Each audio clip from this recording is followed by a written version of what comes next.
என் மதிப்பிற்குரிய பெரியவர்களே, தாய்மார்களே, அன்பு சகோதர சகோதரிகளே, என் அன்பு நண்பர்களே, உங்கள் அனைவரையும் எஸ்வின் எஸ்கே யூடியூப் சேனலுக்கு வரவேற்கிறோம்.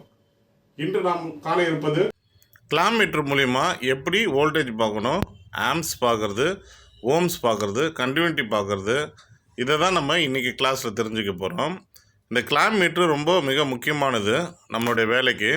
கிளாம் மீட்டர் இல்லைன்னா ஃபால்ட்டெல்லாம் நம்மளால் கண்டிப்பாக அட்டன் பண்ண முடியாது. ஸோ இந்த கிளாம் மீட்டரை எப்படி நம்ம யூஸ் பண்ணுன்றதை இந்த வீடியோவில் பார்ப்போம். இப்போ பாருங்கள், கிளாம் மீட்டரை நம்ம எடுத்துகிட்டு அதில் ரோட்டர் மாதிரி இருக்கு இல்லையா, அந்த இதை ரொட்டேட் பண்ணிட்டு இப்போது நம்ம ஏன் போட்டிருக்கு பார்த்தீங்களா, அதுதான் நமக்கு ஆம்ஸ் பார்க்குறோடைய ரேஞ்ச். அது ஏன் போட்டுக்கிறது ஆம்ஸ் பார்க்குற ரேஞ்சு 200லேருந்து 1000 வரைக்கும் பார்க்கலாம். அதுக்கு அடுத்து வீன் போட்டிருக்கு பார்த்தீங்களா, அது வோல்டேஜ் பார்க்குறதுக்காக. ஏசி வோல்டேஜ், டிசி வோல்டேஜ் ரெண்டுமே இருக்குது. இது ஏசி வோல்டேஜ் பார்க்கறதுக்காக. அதுக்கு அடுத்து இருக்கிறது டிசி வோல்டேஜ் பார்க்கறதுக்கு யூஸ் ஆகாது. அதுக்கப்புறம் பார்த்தீங்கன்னா ஓம்ஸ் ரேஞ்ச், அதாவது கண்டினியூட்டி பார்க்கணுன்னா பீப் சவுண்டில் வச்சு வரணும்னா இந்த ரேஞ்சுக்கு வச்சுங்க. அதுக்கு மேலே பார்க்கணுன்னா கீழே திருப்பிங்க. அந்த 20K இருக்கு இல்லையா, அந்த இடத்துல நம்ம திருப்பிக்கலாம்.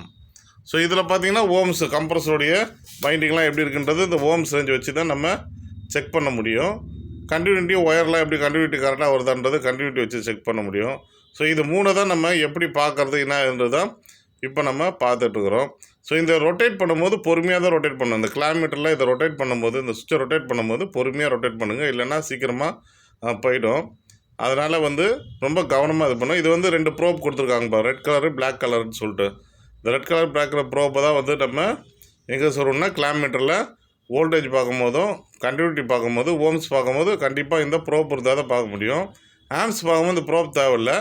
மேலே இருக்கிற அந்த இதை ஜாக்கை ப்ரெஸ் பண்ணிவிட்டு ஓப்பன் பண்ணிவிட்டு ஃபேஸில் நம்ம போட்டுட்டோம்னா ஆம்ஸை நம்ம பார்த்துக்கலாம். ஸோ இப்போ இந்த கிளாம் மீட்டரை பொறுத்த வரைக்கும் பார்த்தீங்கன்னா இதில் நம்ம ப்ரோப்பை பிளாக் கலர் போட்டுருக்கல, பிளாக் கலர் ப்ரோப்பை எப்போவுமே காமனில் போட்டுக்கணும். காமன் போட்டுருக்கோம், அதில் போட்டுக்கணும். ரெட் கலர் அந்த வின்னு சொல்லி, இல்லை வி ஓம்ஸ் ரேஞ்சுன்னு சொல்லி போட்டிருக்கோம், அதில் சொருவிங்க. அதை பாருங்கள் எப்படி சொருவிக்கிறோம் பார்த்தீங்களா. அது ரெண்டாம் பண்ண சொருவிட்டு நம்ம என்ன பண்ணலான்னா ஃபஸ்ட்டு செக் பண்ணி பார்த்துப்போம். எப்படி கண்டினியூட்டி ரேஞ்சில் வச்சு நம்ம செக் பண்ணோன்னா அதோடைய பீப் சவுண்ட் வருதான்னு பார்க்கலாம். இப்போ இதில் பார்த்தீங்கன்னு வச்சிங்களேன், இதை தொட்டோன்னா கண்டினியூட்டியும் வரும், ப்ளஸ் பீன்னு ஒரு சவுண்டு வரும். அதை வச்சு நம்ம கண்டினியூட்டி நல்லா வருதுன்னு தெரிஞ்சுக்கலாம். அதே மாதிரி இங்கே நம்பர்ஸ் எவ்வளோ வேல்யூன்னு அது காட்டும். ஸோ இதை வச்சு நம்ம இந்த ஒயர் நல்லா இருக்குதா, வைண்டிங் நல்லா இருக்குதா, இது எல்லாத்தையுமே நம்ம இதை வச்சு நம்ம தெரிஞ்சுக்கலாம். அடுத்து நம்ம பார்த்தீங்கன்னா நம்ம என்ன பார்க்க போகிறோன்னா வோல்டேஜ் எப்படி செக் பண்ணுறதை பார்க்க போகிறோம். இப்போ ஃபஸ்ட்டு ப்ளக்கை பிடிங்கிட்டு ஒரு மெயினில் தான் சுவிட்சை ஆன் பண்ணிவிட்டு டெஸ்டர் வச்சு செக் பண்ணணும். ஃபஸ்ட்டு சப்ளை வருதா இல்லையான்றதை டெஸ்டர் மூலிமா நம்ம செக் பண்ணிக்கலாம். இந்த பாருங்கள், இப்போ டெஸ்டர் வைக்கிறோம், ஃபேஸில் வைக்கிறோம், சப்ளை வருது, லைட் எரியுது, இண்டிகேஷன் எரியுதா.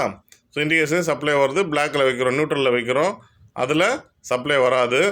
அதே மாதிரி எர்த்தில் வைக்கிறோம், எர்த்தில் வச்சாலும் சப்ளை வரக்கூடாது. சப்போஸ் எர்த்தில் எதனா சப்ளை வந்துச்சுன்னா ஃபேஸ் எங்கேயோ லீக்கேஜ் ஆகுதுன்னு அர்த்தம்.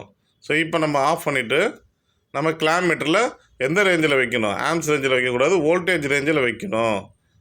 நல்லா பார்த்துங்க. வீன் போட்டிருக்கு இல்லையா, அந்த ரேஞ்சில் வச்சுங்க.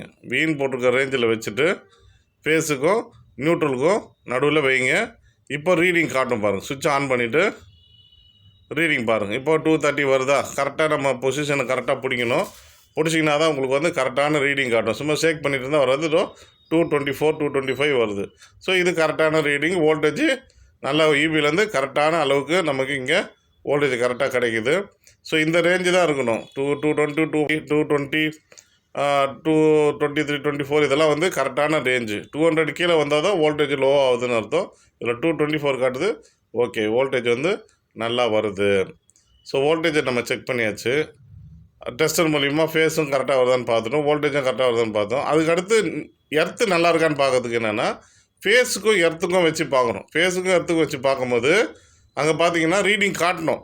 நம்ம எப்படி வோல்டேஜுக்கு ரீடிங் காட்டுச்சோ அந்த மாதிரி ரீடிங் காட்டுச்சுன்னா எர்த்து நல்லா இருக்குன்னு அர்த்தம். ரீடிங் காட்டலைன்னா எர்த்து போயிடுச்சு, எர்த்து சரியில்லைன்னு எர்த்தை நம்ம பாருங்கள், இதில் ரீடிங் காட்டலை. ஸோ எர்த்து போயிட்டுருக்குது. அதே மாதிரி இதுக்கு நியூட்ரலுக்கும் எர்த்துக்கும் வைக்கிறோம். அப்போ 0 பாயிண்ட் தான் காட்டும். ஏன்னா 0 பாயிண்ட் காட்டினா தான் கரெக்டாக இருக்குது, எர்த்து நல்லா இருக்குன்னு அர்த்தம். அதில் ரீடிங் காட்டுச்சுன்னா எர்த்து சரி. இதில் காட்டுது பாருங்கள். இப்போ ஃபேஸுக்கும் எர்த்துக்கும் வைக்கிறோம் வேறு ஒரு சுவிட்சில் மூலிமா, அதில் ரீடிங் காட்டுச்சு இல்லையா. ஸோ ரீடிங் ஆச்சுன்னா எர்த்து நல்லா இருக்குன்னு அர்த்தம். அதுக்கடுத்து பார்த்திங்கன்னா ப்ளக்கை போட்டுட்டு நம்ம இப்போ யூனிட் ஆன் பண்ண போகிறோம். யூனிட் ஆன் பண்ணதுமே ஸ்டெபிலைசர் அவுட்புட் வந்துச்சுன்னா அதில் ஃபேஸ் ஒயரில் கிளாம் மீட்டரை மாட்டிடலாம். ஃபேஸ் ஒயரில் தான் மாட்டணும். அப்போ தான் ரீடிங் கரெக்டாக நம்ம எவ்வளோ ஆம்ஸ் இருக்குது, லோடு எடுக்குதுன்றது நமக்கு கரெக்டாக தெரியும். அதனால் கிளாம் மீட்டரை எடுத்து ஸ்டெபிலைசர் அவுட்புட் வந்ததுமே அவுட்புட்டு செக் பண்ணிங்க. ஃபஸ்ட்டு ஸ்டெபிலைசர்லேருந்து அவுட்புட்டு எவ்வளோ வருதுன்னு பார்த்துக்கலாம். வோல்டேஜ் வச்சு அவுட்புட்டு கரெக்டாக வந்துச்சுன்னா அதுக்கப்புறம் வந்து நம்ம ஆம்ஸ் கூட நம்ம செக் பண்ணிக்கலாம். இப்போ பாருங்கள், வோல்டேஜ் நம்ம வச்சு பார்க்குறோம், அவுட்புட்டு வருதான்னு பார்க்குறோம். அவுட்புட்டு கரெக்டாக வந்துருச்சுன்னா ஸ்டெபிலைசர் ஓகே. ஃபால்ட்டு பார்க்கும்போது இப்படி தான் பார்க்கணும். ஃபஸ்ட்டு சுவிட்சை பார்க்குறோம், அதுக்கப்புறம் ஸ்டெபிலைசரில் அவுட்புட். இப்போ சுவிட்சில் 224 வந்துச்சு, அதே மாதிரி ஸ்டெபிலைசர்லேயும் கரெக்டாக அவுட்புட்டு கரெக்டாக வருது. அங்கே என்ன வந்துச்சோ அதே ரேஞ்சில் நமக்கு அவுட்புட் வருது. அதுக்கப்புறம் யூனிட் ஆன் ஆன பிறகு கிளாம் மீட்டர் வச்சு நம்ம செக் பண்ணுறோம். 5 ஆம்ஸ் காட்டுது. ஸோ இப்போ யூனிட் வந்து ஒரு டன்னால் யூனிட்டு கரெக்டாக ஓடுது.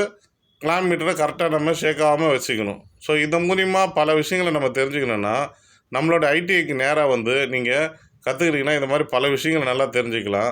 இதில் நம்ம அட்ரஸ் கொடுத்துருவோம், அதனால் நேராக வந்து கற்றுக்குங்க. அனைவருக்கும் நன்றி, வணக்கம். உங்களோட விடைபெறுவது யஸ்வின் எஸ்கே. ஏசி மெக்கானிக் தொழிற்பயிற்சி நிலையம். சிறந்த எதிர்காலம் மற்றும் 100% வேலை வாய்ப்புகள் உள்ளன. ஏர் கண்டிஷனர் துறையில் குறைந்த கால ஏசி மெக்கானிக் வல்லுநர் பயிற்சி, குறைந்த கட்டணம், சிறந்த பயிற்சி, நேரடி செயல்முறை பயிற்சி, வயது வரம்பு இல்லை. கல்வி தகுதி 8ஆம் வகுப்பு மற்றும் அதற்கு மேல், பகுதி நேரம் மற்றும் வார இறுதி வகுப்பு. லட்சத்திற்கும் மேலான வேலை வாய்ப்புகள். எங்களிடம் வாருங்கள், சிறந்த பயிற்சி பெற்று செல்லுங்கள். மேலும் விவரங்கள்